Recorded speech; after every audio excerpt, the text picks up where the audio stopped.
everyone. Thank you for joining us. And today I am speaking to author Diane Dickson. Now, I'm really excited about talking to Diane because not only is she an author, published author, but she's also going to tell us a little bit about short stories and criminally good short stories, which is not something that I know a great deal about. So I'm very excited to find out more. So welcome, Diane. Nice to see you. You will find under the video here, in the video notes and in the podcast notes, if you're listening on the podcast, all the links to Diane's Amazon page and also Literally Stories. So you'll find all the links below if you want to find out more about her. So Diane, lovely to see you. And please do tell me. It's nice to be here. Please do tell me a little bit about your work. Well, writing is something that I've always done. I think a lot of authors say that. When I was at school, it was the thing that I enjoyed the most, English lessons and so on. And when I retired, I was able to just let myself enjoy it, really. And it's taken over quite a lot of my life, I have to say. I didn't realise how much I wanted to do it until I started doing it, I don't think. And now it's what I do. I consider it my career, another career, and it's what I do. Yes. Right. So what have you written? Can you tell us about your books and the short stories? Well, I've got 18 books, I think, at the moment with the book folks. Did you say 18? Yes, I know. I look at it and I think, really? Oh, there we are. I have got a couple of others that I published, a couple of children's books actually that I did with my daughter, because she's a graphic designer, and we did a couple of children's books quite a long time ago now, and I published those. But mostly now I do crime fiction, police procedurals in the last few years. Right. Yeah, I've had quite a number of short stories published, and that's really how I gained the confidence to submit work, because I used to belong to a fairly infamous group. It was a website called Autonomy. I don't know whether you've ever heard of it or not. And I belonged to that, and with people on there had a little competition every week to write short stories. I wrote one, and I hadn't been following it, and I sent it in, and it was too late and everything, but the reaction was very, very good, and I was really pleased. I thought, oh, that's nice, isn't it? And then my daughter, actually, told me about a website that was putting all short stories. It's defunct now, it's gone, unfortunately, but they undertook to publish everything that was sent to them, because they thought there were too many short stories and pieces of writing that were very good but couldn't find a home, and so they decided they'd publish.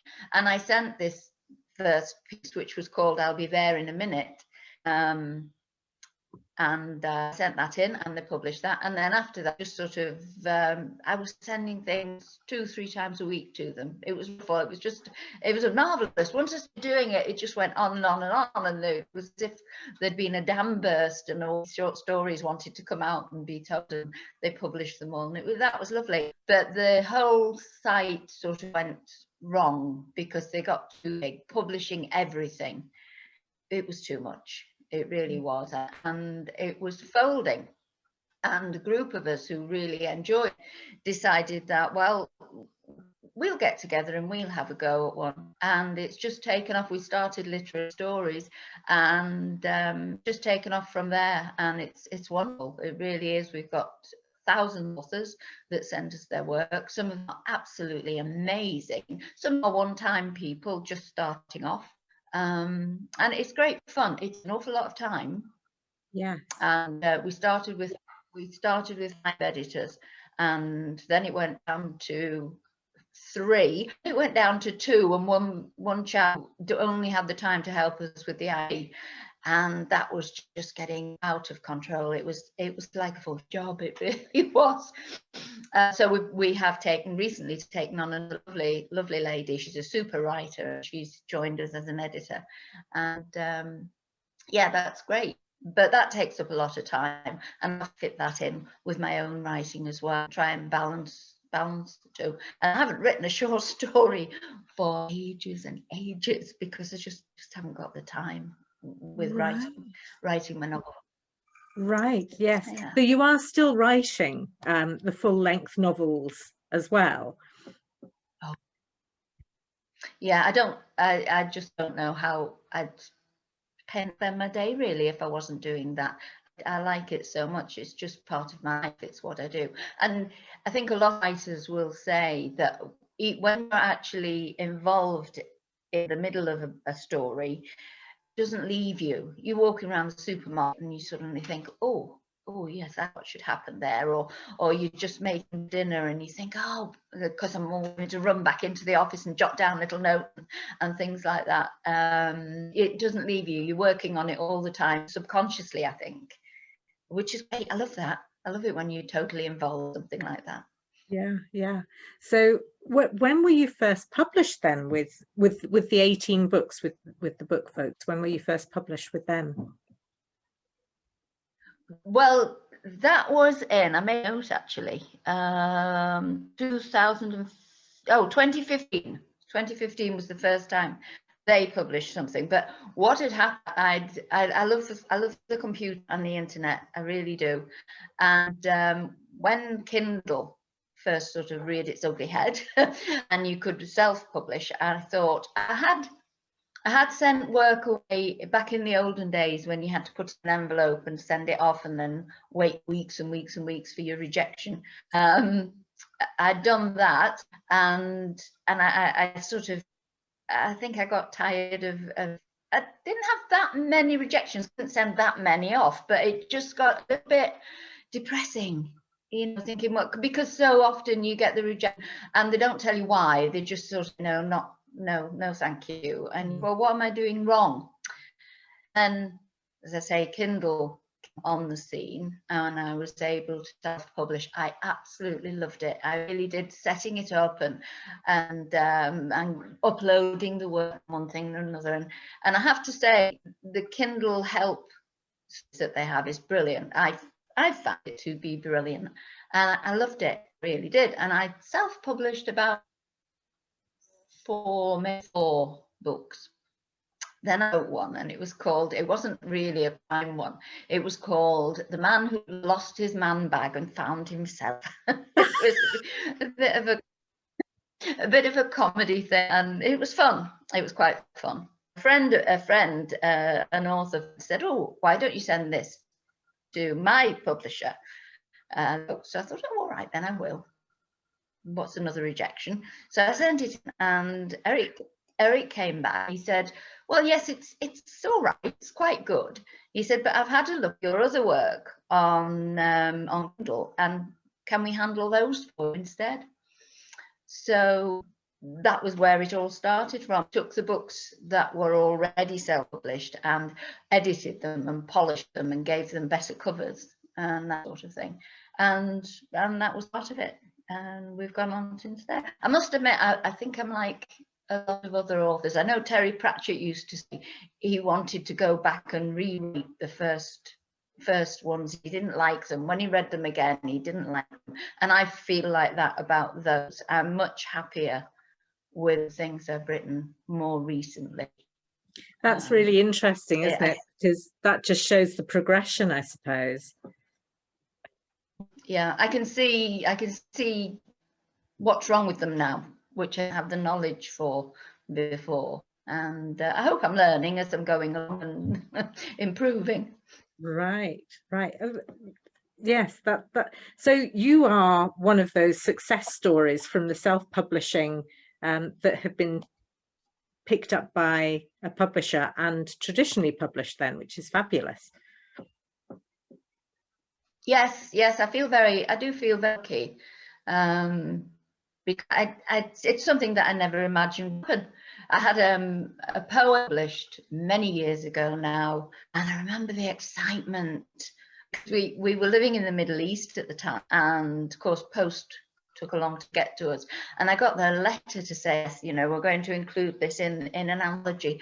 Oh, and I could hardly sit still. I was leaping up and down. I was thrilled to bits. It was a poem, and I mean, poetry doesn't sell that much, and I never made any money or anything like that. I bought the book, copies for all the family.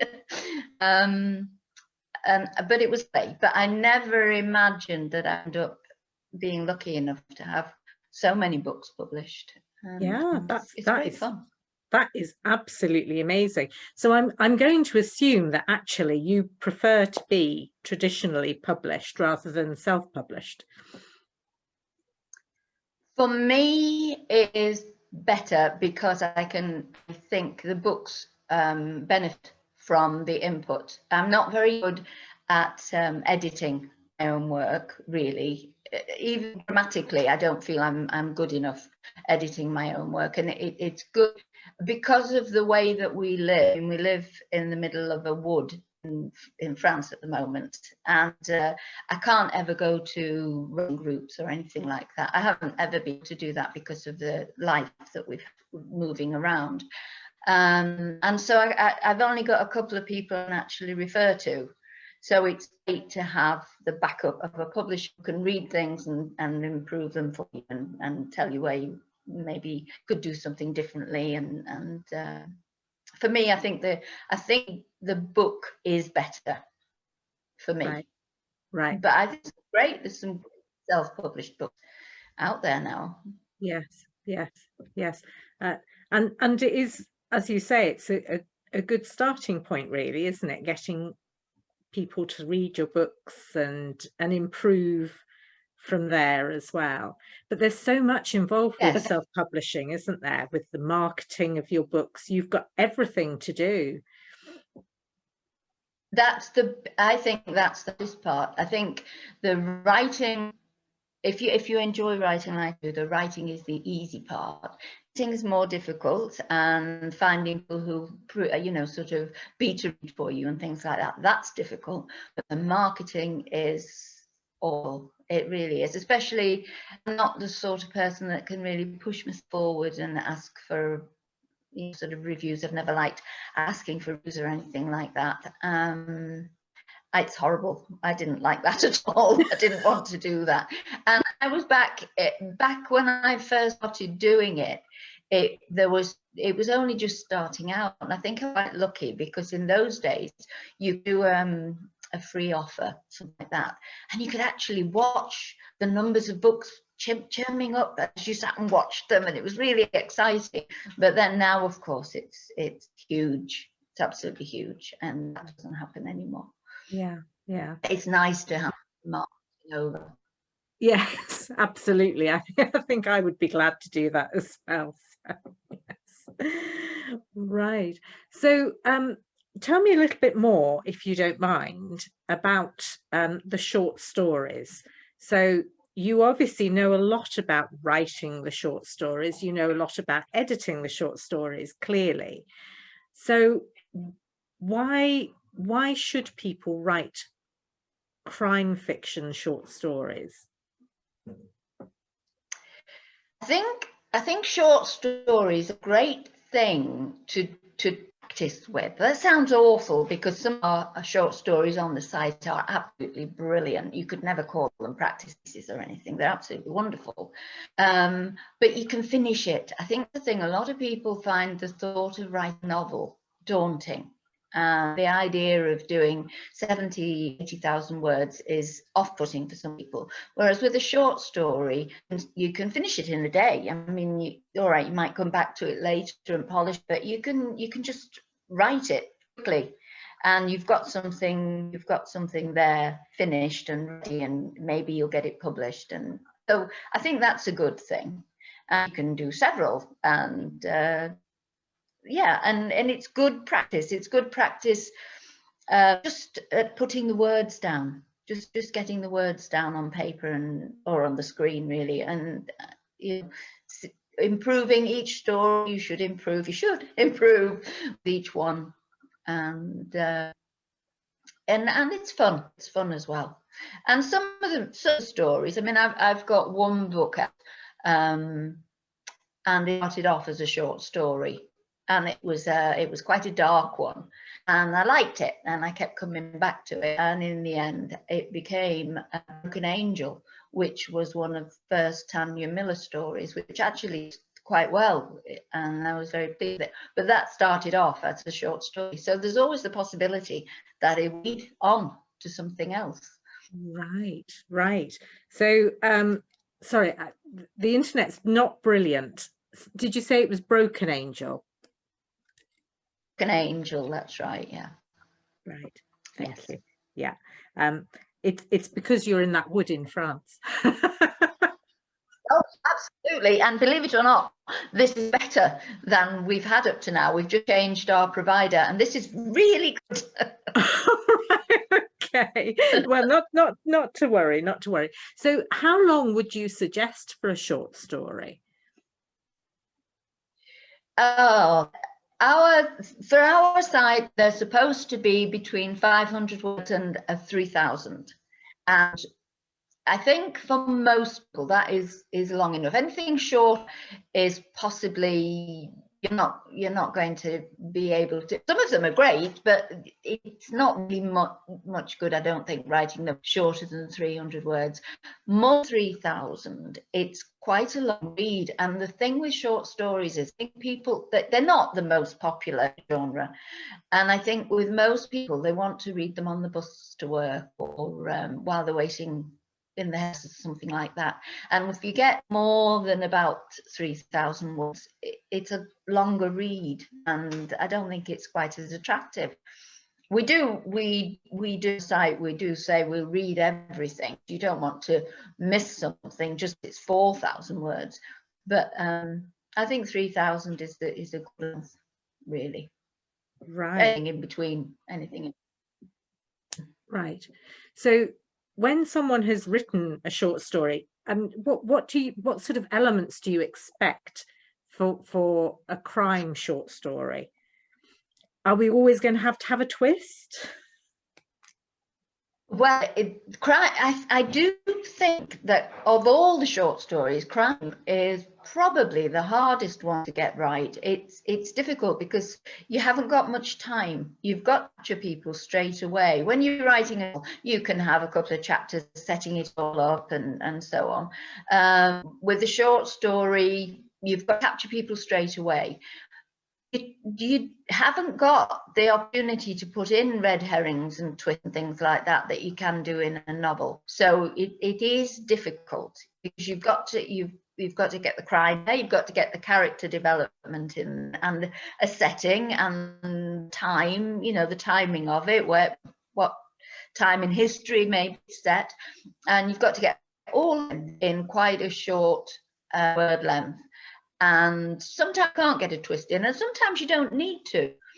I think it's important that it has a beginning, a middle, and an end. And I know that sounds funny, but with a novel, and a lot of novels now, they're serialized, aren't they? All these procedurals, like Anne Cleves and whatnot, you can leave things and put them in the next one, or you can sort of start some little track that will be explained later in another book. With a short story, I think you have to have it all finalized when it's finished. You can leave, sometimes the end can be left a little bit open if you've been clever enough to sort of put enough information in it so that your reader can feel satisfied that they know what happened. Even if what they think happened wasn't what you had in your mind, that doesn't matter. But I think you've got to make sure that at the end of the short story, everything is explained and all the ends and threads are all tied. I think that's very important. Yes, you don't want to frustrate a reader who sort of says, oh, that was really disappointing because there isn't an end. So what happened? Yeah, absolutely. I I just cannot imagine actually managing to get a story into 3,000 words. It's surprising actually. Sometimes they don't need that many words. In the first one I wrote, I'll be there in a minute, is very short. I can't remember, it's a long time ago. Can't remember exactly how many words that one was now, but it was a very short one. It's like, I find it's like writing the books. They come with their own word count, I find quite often. And if you try and make them longer, they don't work. And if you cut too much, you lose too much. Right. It's what I like to think of as writing magic. They come with their words. I love that phrase, actually. They come with their own word count. Yes. Right. So once you've written your short story, obviously people can send them to you to have a look at. Is there a fee that you charge people to add stories to your website? No, when we set the website up, we agreed that we don't make any profit at all, because that would be making profit from somebody else's work, and that's not something that we would do. We cover the costs of running it ourselves from our pocket, and we put them, and the writer keeps the rights to them. So if they want to send them off somewhere else, we have absolutely no problem with that. It's just a platform for people to get their work noticed, to get it out there, and to enjoy writing it without any worry or any repercussions or anything. Just look at that, I'm published, and it's lovely. It's really lovely. That's amazing. Wow. Oh, right. I'm sure a lot of listeners will want to explore that avenue with you. So you might be inundated. So once someone has written a short story and they've sent it to you, what should they do next with it? Do they just let it sit in a drawer, or what options do they Well, have? if we publish it, as I say, they keep the rights, and we have no problem at all with them getting them off to other sites or magazines or anything, anywhere they think they can get their work noticed. It's absolutely fine with us. With most other people, we do have a number of authors who send us work. Oh, well, this was published on the site that has now collapsed, it's not around anymore, will you publish it? And quite often we say yes, because I think there's so many places on the internet now, and they last for a few years, and then they fold, because it's a lot of work, an awful lot of work. And as I say, there are costs involved, and some people, we're very pleased. I mean, we set up Literary Store in 2014, and we're going, and we're really, really pleased with that. But I think just send it to anywhere that you think might publish it. And of course, you can always put them in an anthology and self-publish them. And Kindle have a thing called Kindle Schools, and that is for shorter work, and you can actually get paid for that, and Amazon will publish them and advertise them and so on. Oh, wow. Right. I didn't realize that. So, right. So there's that. So I missed that again? Kindle. Kindles. Right. Okay. I think I might have to email you for that. It keeps breaking up on that word for some reason. So and I'll add that into the details then as well, for if anyone wants to have a look at that. And obviously there are competitions, aren't there, that you can enter with short stories. Am I right? Absolutely. Quite often you have to pay a reading fee for competitions, but it's a good way to get yourself noticed, and it's fun, I suppose. I'm hopeless at competitions. I've entered a few, and I just can't do it. I don't know whether I try too hard or I fall apart, and if you can't send something in that you've already published yourself, you've got to come up with something new. And I think I just, it's like these people who can't take exams. I just I'm no good, no good at competitions, but people do, and you know, I'm sure it's fun and a huge thrill if you win something. That must be lovely. Yes, yes. So have you had any successful writers send things to you as short stories and then go on to greater things that you're aware of? Oh yes, yes. We have one gentleman, incredible. He is in his 90s. He's an American chap called Tom Sheehan, and he's in his 90s, and he's published many books, many books. I can't remember how many it was. It was more than me, more books than I've published, and hundreds of short stories. We've published going on to 150 of his short stories, and they are absolutely full. If anybody looks on the Literary Stories site, if they have a look for Tom Sheehan and some of his work, it's incredible. Oh, right. And we have a few of self-published books, quite well, that we know of, and that's nice. Right. But Tom is probably the most successful. He's wonderful, absolutely wonderful writer. Right. Oh, well, I shall have to go and have a look for some of his short stories then. Might even give me some inspiration. Who knows? Tom Sheehan. Right. I will look for him. Are any of your short stories then on Literary Stories as well? Yes, they are. The first one, I think I'll be there in a minute. I think that's on there. Yeah, there are quite a number of mine. I haven't written any short stories for a while, but there are some on there, yes. Right. Yeah. Right. Fabulous. So am I assuming that because you're saying that everything comes out of your own pockets, you're not charging readers to buy these or anything like that? It's just a case of if someone wants to read it, you can just go and find it. Just go and find it, yeah. And there may well be adverts on the pages, but they are nothing to do with us. They're because it's hosted by WordPress, and WordPress put adverts on their pages, but we don't get any at all, nothing. From the site. Right. Oh, well, that sounds like a fantastic resource for writers and readers then. So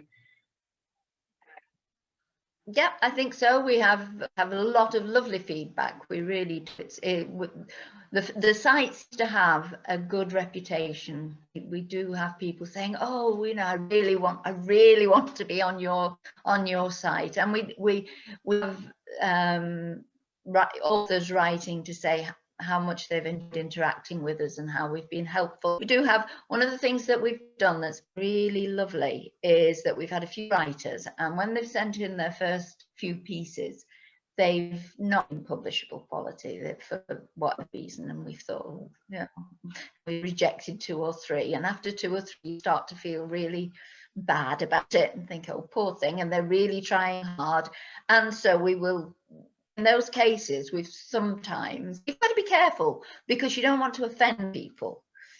But we have given them feedback and said, well, look, you know, looked at several of your stories now, and we think that maybe if you try this, it might help.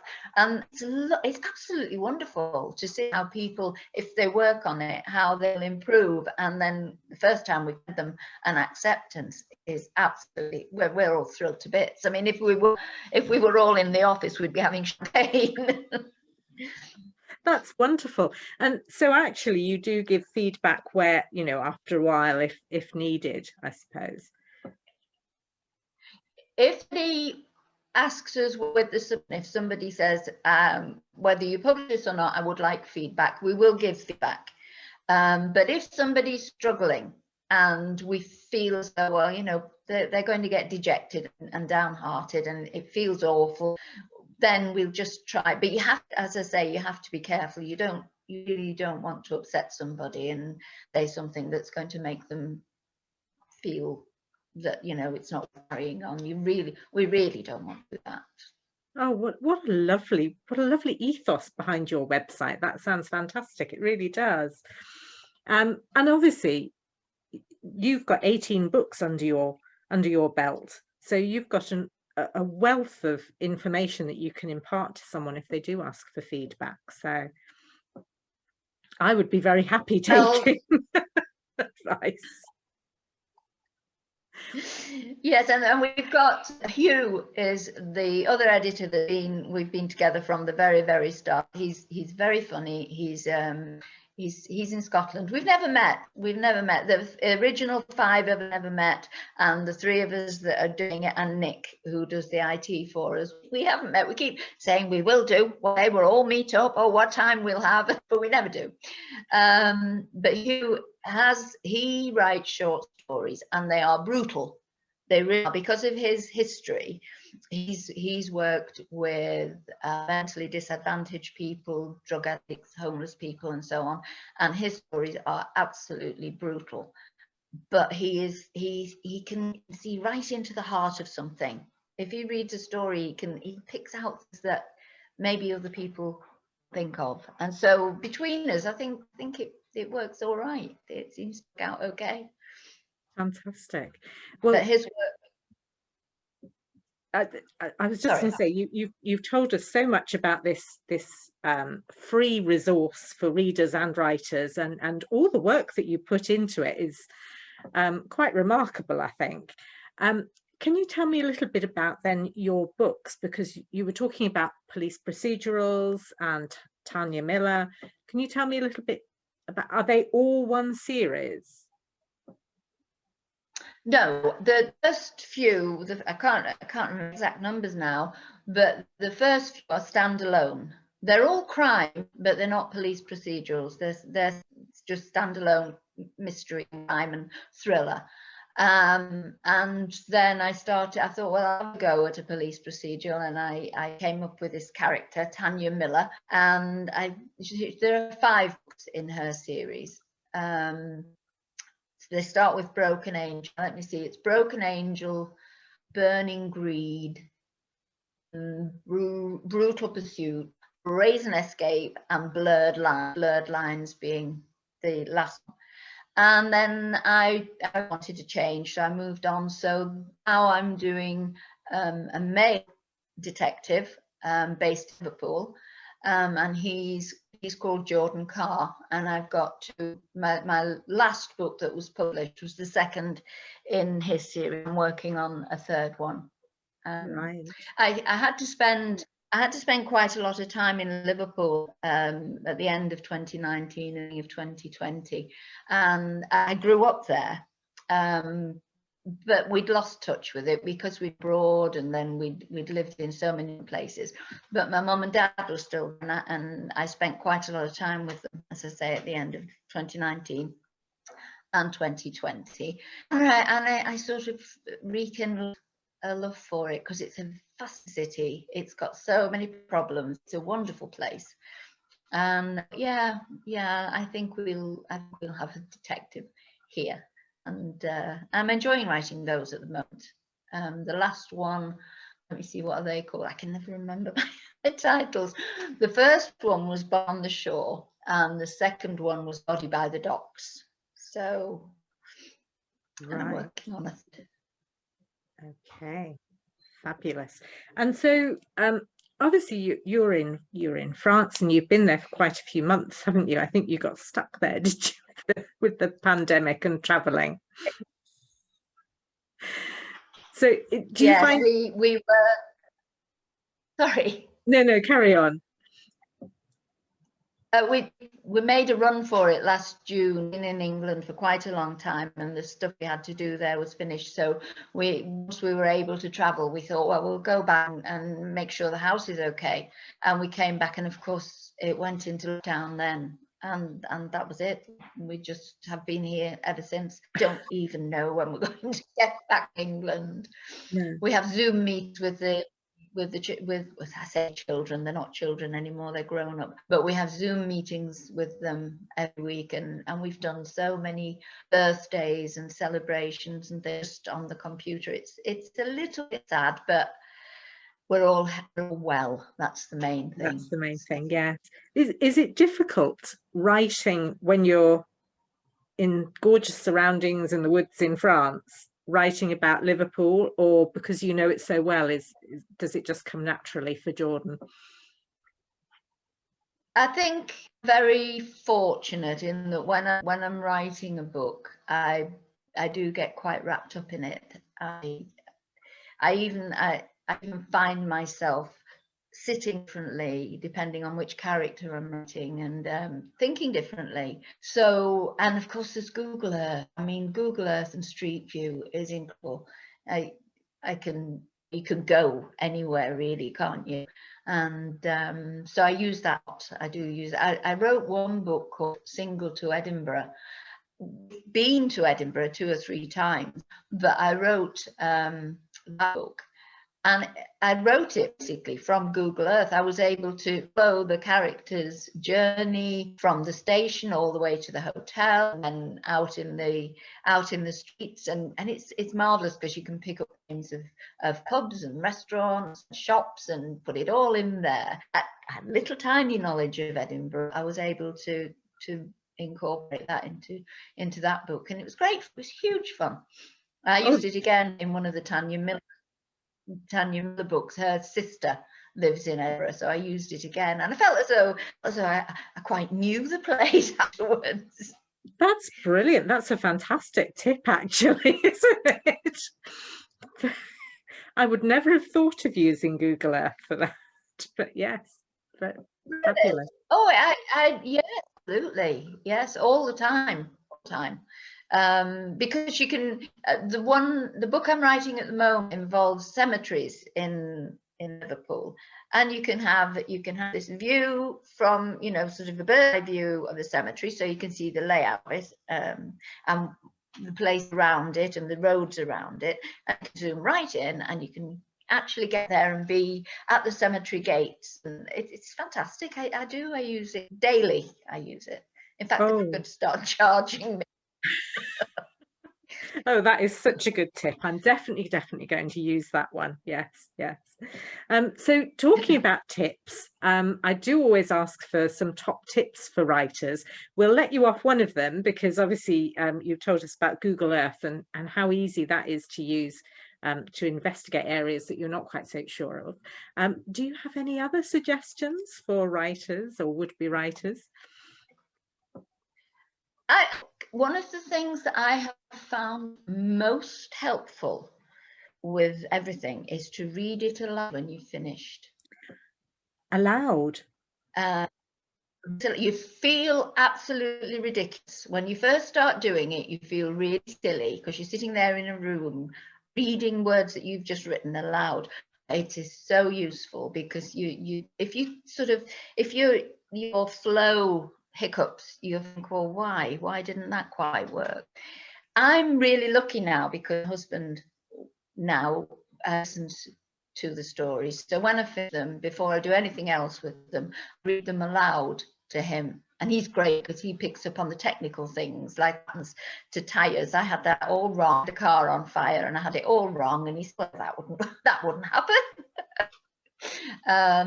So he picked on things like that, or things like one time I had somebody lost their phone and then was using their phone, and he said, well, I thought they'd lost their phone. And those sorts of things you don't always pick up when you're just reading it, but listening to it, I don't know whether they're more relaxed or more sort of, I don't know, but it does seem to work very well. So I would say always read your work aloud when you finish, even though you feel silly. Yes, that is something I do all the time, actually, with our scripts. I always read them aloud once I've finished them, just to sort of make sure that it flows. And you're right, when you're actually saying the words, you can see where something cracks and doesn't quite move on. It's tricky to read. Yes, I think so. Yeah. Fantastic. And I think another thing as well, always write down your ideas because you'll forget them. The number of times I've woken up in the middle of the night and I thought, oh, I know what should happen now. Right, well, I'll remember, I'll do that in the morning. No. And the next morning you get up and you think, what was the idea? I know I had a really good idea and I can't remember it. In fact, I do keep a book at the side of the bed, and my daughter bought me a light up pen. So when you sort of click the pen, it's got a little torch in it. So in the middle of the night, I can scribble away with a light pen. And some of the notes look ridiculous. I mean, they don't make sense as such, but they just remind you of what the idea was, and you work with it. Because it's so frustrating. You think, oh, the idea, but yes, yes. Oh no, I love that idea, and I love the idea of a light up pen as well. I might have to investigate that.